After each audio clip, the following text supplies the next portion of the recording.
one day sing, Haile Selassie is the chapel, power of the Trinity. He is the only King of Kings. A grand legacy will remain after Selassie's life, one that will declare him the heroic resistor of Italian colonialism, the benevolent protector of Africa and its diaspora, and a God incarnate. But these mythological representations found in popular culture maybe fail to account for his occasionally tyrannical reign over his empire.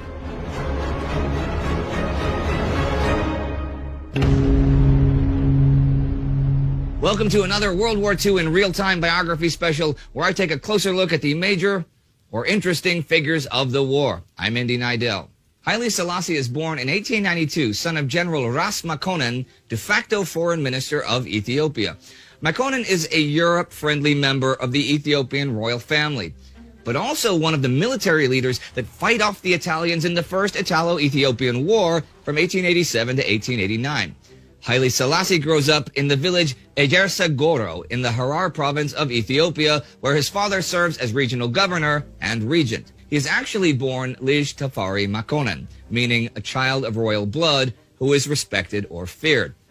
See, through his paternal grandmother, Selassie is the descendant of the Bible's Queen of Sheba, Makeda, and King Solomon of Israel, making him a pretty big deal indeed.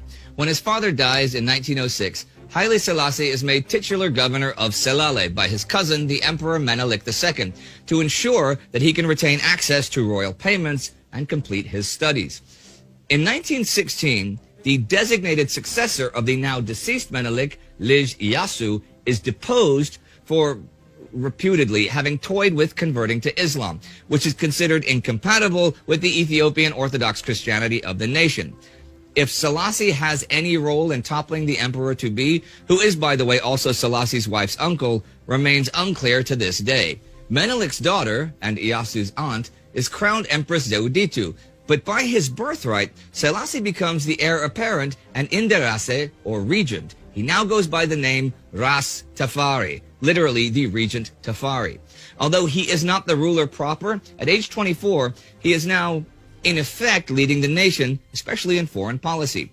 His leadership secures Abyssinia, Ethiopia, as a charter member of the League of Nations in 1923, launching him onto the international stage. See, he has learned internationalist attitudes from his father, and his exotic but Western-friendly personality, well, it's pleasing to the Western powers. Selassie also actively promotes global cooperation despite cultural and political differences with the Western powers. He tours Europe, Egypt, and the Levant, visiting with European royalty and politicians to much acclaim in the Western press. One of the things he promises to gain a place on the global stage is to abolish slavery, still endemic in Ethiopia at the time. He will, however, not live up to this promise even when he ascends the imperial throne. Now, this cozy relationship with European colonial powers is a slack wire walk that he is not entirely comfortable with, or as he says himself, we need European progress only because we are surrounded by it. That is at once a benefit and a misfortune. In 1928, he faces a coup, specifically because of his relations with Europe, but it fails as the regional administration rallies behind him. The same year, the Empress then tries to have him tried for treason for signing a 20-year peace treaty with Italy. The whole thing fails miserably, though, and the Empress is instead forced to crown him Negus, king, elevating him almost to her own status. Finally, in 1930, she attempts to depose him by marching an army on Addis Ababa, but Selassie defeats her and ascends to the imperial throne as the 225th Negusa Nagast, or Emperor of Ethiopia. His full title, actually, to really introduce the man, is His Imperial Majesty Haile Selassie I, Conquering Lion of the Tribe of Judah, King of Kings, and Elect of God.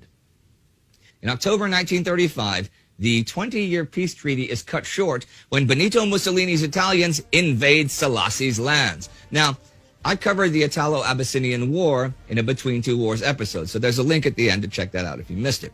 But in 1936, the Italians' offensive proves successful. They take the Ethiopian capital on May the 5th. Selassie loses his nation and gives the League of Nations stern warnings of the risks of appeasing aggressive nations. He scolds the League's failed commitment to collective security, haunting them with the caution, "It is us today, will be you tomorrow."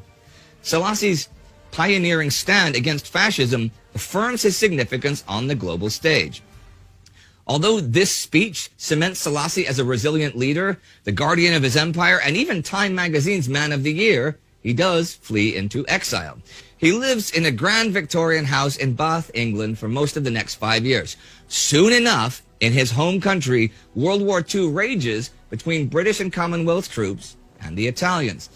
The Allies are seriously outnumbered, but against the odds, in forceful counteroffensives, they defeat the Italians, ending their power in East Africa. In May 1941, Selassie triumphantly returns to Ethiopia's capital, Addis Ababa. British Prime Minister Winston Churchill actually calls Selassie, telling him, "It is with deep pleasure that the British nation and empire have learned of your Imperial Majesty's welcome home. Your Majesty was the first of the lawful sovereigns to be driven from his throne and country by the fascist Nazi criminals, and you are the first to return in triumph." See, Selassie's anti-fascist stance makes him the ideal figure for the Allies' politicians to praise and celebrate, despite their own colonial conquests elsewhere. This convenient narrative for the Allies develops around Selassie, and he reflects their worldly abilities, their charitable concern for colonialism, and their aid to victims of fascism.